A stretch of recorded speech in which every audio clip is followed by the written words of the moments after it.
This was a great call this morning. This is DPW. I actually called it at like almost 6 in the morning, and I got in at 4:25, and I called it on my Stocktwits account, and I placed a market sell order, and it actually ended up opening at 475. So very, very quick and easy profit. And if you haven't followed me yet, I actually give trading alerts on my Stocktwits account for free. And I want to put a disclaimer: if you're going to try it out, please try it on paper first. This way, you'll understand my trading psychology better, and it will help you make more money using my alerts. Because in the end of the day, even with alerts, you can lose money if you don't know what you're doing. So I want to take a look at the chart of the stock that I called today and explain why I called it and what happened today with it. So this is DPW, and as you can see in the yearly chart, mostly it was just on a downtrend, but not a sharp downtrend.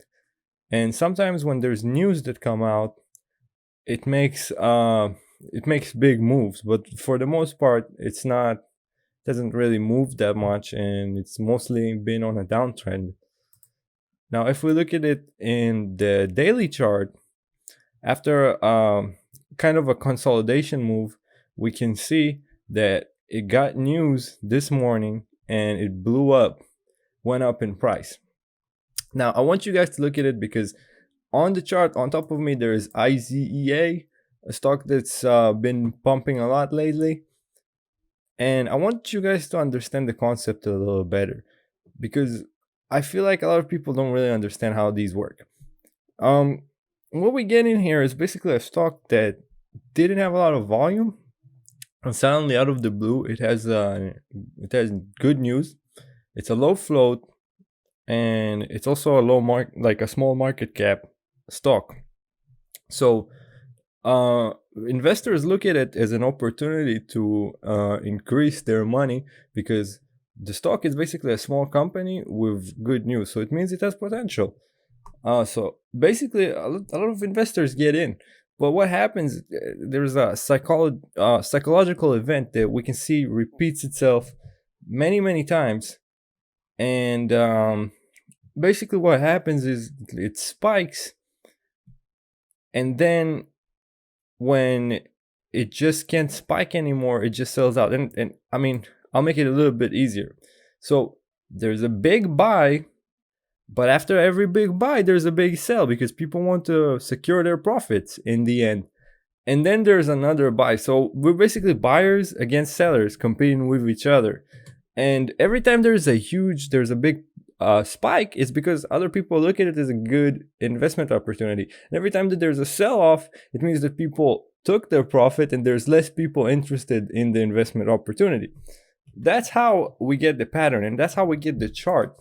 So if we look at the pre-market activity is different than the regular market, especially in the volume section, because you see that the volume is significantly different in the pre-market sessions as opposed to the actual market. And by the way, I filmed this video at 5 minutes after the market closed. It's 1:05 here in the West Coast. So, and you can see in here also my call. This is when I called it, when it got to a point that is a dip for me. Now, again, we look at dips as a investment opportunity because after the stock goes up in price and it goes back down, it dips. Me and other investors will look at it and be like, hey, this stock went up in price.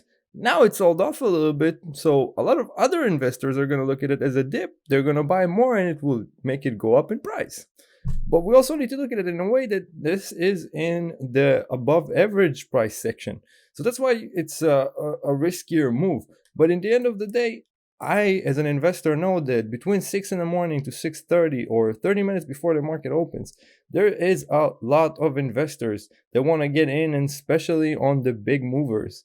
So what happened in here, the psychological event that happened in here is basically like a lot of people buy it right before the market opened, and then it sold off just a little bit. But right as the market opens, you can see a huge sell-off. Why? Because there's a lot of swing traders and there's a lot of pre-market traders that just made a market order to sell it right as the market opens to get out of all of this with a profit, and then it will automatically just sell the stock. It will just go down in price. It will sell it off. And as you can see, it got to a point there's like a supporting line. If we compare it from the beginning of the move to here, and other investors looked at it and they were like, hey, this is a good investment opportunity. And there was a big buyer that made it go up in price. Now, another cool thing that we can look at is every time it spikes, there's going to be limit sales. Okay. Now, I want to show you this, what I'm talking about right now with a candlestick chart, because it's a little different than the regular chart. So I'll give you an example. If we look at the event in here in the beginning of this breakout, my bad. So there was a breakout in the morning, and then there's a lot of people cashing in their profits. So the stock went down to the supporting line, and then it went up. Now, a lot of other investors right in here, first of all, a lot of investors see this area as a dip because it's a supporting line. So there's going to be a buyer. There's going to be the stock is going to go up in price. And then there's going to be the rest of the investors that are going to look at it and be all like, okay, when it passes this point, the highest point of the breakout, I'm going to put a limit order sell that will only buy it if it goes up in price. So basically, when it passes this point, it will always break out because there's a lot of limit orders waiting to be executed.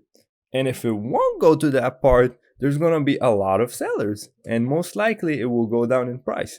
So that's what happens in the dumps, because as you can see in here, there was a spike in volume, a lot of people that came in, and then there was the huge wave of volume. And then right in here, everybody took their profits, volume went down, and then we see the dump.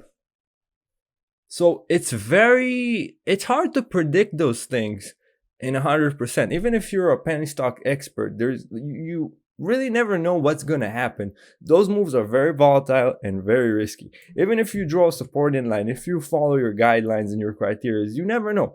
But the thing is, you have to be right 8 times out of 10, not 10 out of 10. Nobody's right 10 times out of 10. You need to be right 8 times out of 10. And how do you do that? You follow this pattern every day. You do it on paper.